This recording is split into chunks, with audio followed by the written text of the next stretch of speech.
உந்தன் அழகை பேசும் தென்றல் பூவின் வாசம் வீசும்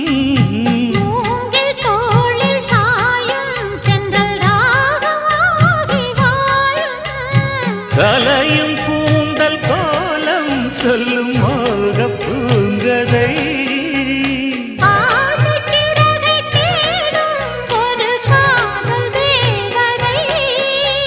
சொந்தம் இது சொர்க்கம் என வந்தது அருகே